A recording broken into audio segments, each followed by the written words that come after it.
Number one closing technique begins with getting appointments. Is there anybody here who uses the telephone to get appointments? You notice how difficult and frustrating it is. Many people do not use the telephone because they've been rejected and turned down so many times on the telephone that the very thought of it causes them to be angry and frustrated and tense. So what they do is they find every other way possible to make contacts, and the telephone, of course, is the finest and the fastest way, if you know how to use it properly. So in approaching a prospect and using the telephone, the key is this, that the first thing that you say to the prospect, once you have found out who it is, has to be something that breaks preoccupation, grabs attention, and points to the result or benefit of the product. Now, let me give you an example.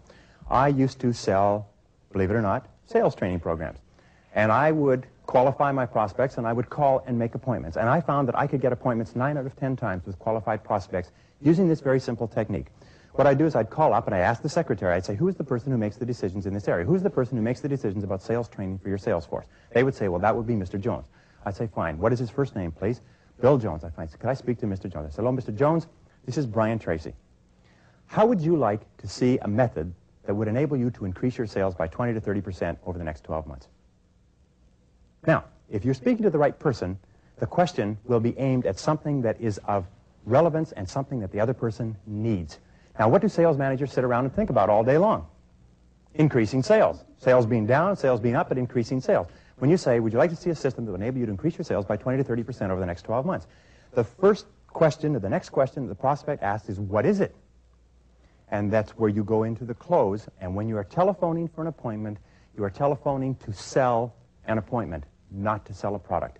The biggest mistake we make is we go in to start describing our product on the telephone, and the person says, well, no, I'm sorry, I'm not interested, can't afford it, I don't have the time, and so on. So all you do is you're selling 10 minutes. You say, that's exactly what I want to talk to you about. I need about 10 minutes of your time. I'll show you what I've got, and you can judge for yourself if it's what you want. If the person says something like, and I used to hear this, they say, well, how much is it? They don't even know what it is. You ever heard that? How much is it? And this is the way you handle that. You say, Mr. Prospect, if it's not exactly what you're looking for, there's no charge at all. Very good response. Get the price thing out of the way. If it's not exactly what you're looking for, it doesn't cost you anything. Then the person says, well, could you tell me a little bit about it? I say, well, that's why I need just 10 minutes of your time. Just 10 minutes, I'll be able to show you what I've got, and you can judge for yourself if it's what you're looking for. Now, the person will often, now remember this, is that good prospects are always busy and hard to get to. Poor prospects are not busy, and they're easy to get to. If you call up somebody and you ask for an appointment, they say, sure, come on over anytime.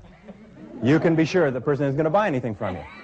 So you have to be very, very sharp in using the telephone. Now, the person's going to say this. The prospect's going to say this. Well, could you tell me a little bit about it? You say, yes, I would like to, but there's something I have to show you. Now, as soon as you say the word show, you've eliminated the necessity to describe it on the telephone. The person says, well, could you send me something in the mail? I say, I would like to send it to you in the mail, but you know how bad the mails are. Why don't I drop it off personally sometime this afternoon? Now, if the person is at all serious, they'll say, okay, drop it off personally sometime this afternoon. I'll say, will you be there? Yes, I'll be there. Okay, about 3 o'clock, I'll be in your neighborhood. I'll drop it off personally. Don't mail information. When people say, send me some information in the mail, what they're saying is, go away. I'm not interested. And when you send it to them in the mail, it goes right across the desk and into the wastebasket. If you're going to send things in the mail, what you do is you put it in the envelope, throw it in your own wastebasket, save yourself a stamp. We make the mistake of thinking we can throw it in the mail and we're actually making sales. No, we're not making sales. So what you ask for is 10 minutes, and this is the key expression. You be the judge. You decide for yourself if this is what you're looking for. And if you say it in that way, the person will say, well, I don't know. All I need is 10 minutes of your time, and you can judge for yourself. Because what this does is this says that you'll only be there for a short period of time. You will put no pressure on the person. You'll just show them what you've got, like an Arab trader in the bazaar lays out their wares. If the person doesn't want to select one in 10 minutes, you'll be gone. Now, I have found that if you ask for 30 minutes, you will have to wait for weeks, maybe forever. If you ask for 10 minutes, you can always be slipped in. Don't make the mistake of doing the old insurance salesman's trick. God bless the insurance industry. Of saying, how about 10 o'clock today or 2 o'clock tomorrow? This alternative close on it. Don't do that, because it's been used so many times that what it does is it insults the other person. Just say, sometime this afternoon or maybe sometime tomorrow. Be very flexible. Once the person gives you a time. Now, this is another thing they do. They say, why don't you call me on Monday, and we'll set up an appointment. And what you say to them is this. You say, look, I've got my calendar right here. Is your calendar handy? Dumb question, of course. The person's at their desk. Their calendar is handy. You say, let's set up a time right now. How about 10 o'clock Monday morning? Don't allow yourself to be put off with this call me back on Monday nonsense, because it's just another way of them avoiding seeing you. Remember, the very best customers you'll ever have are the ones you're going to have to fight to get in to see.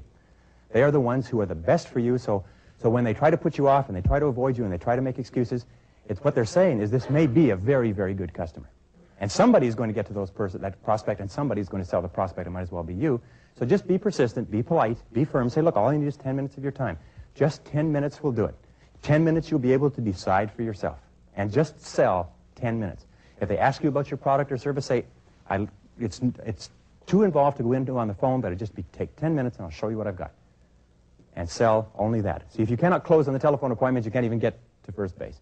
And become good at it. If you are shy about using the phone, if you're anxious, if you don't like to use the telephone, it's because you've had frustrating experiences in the past. Okay.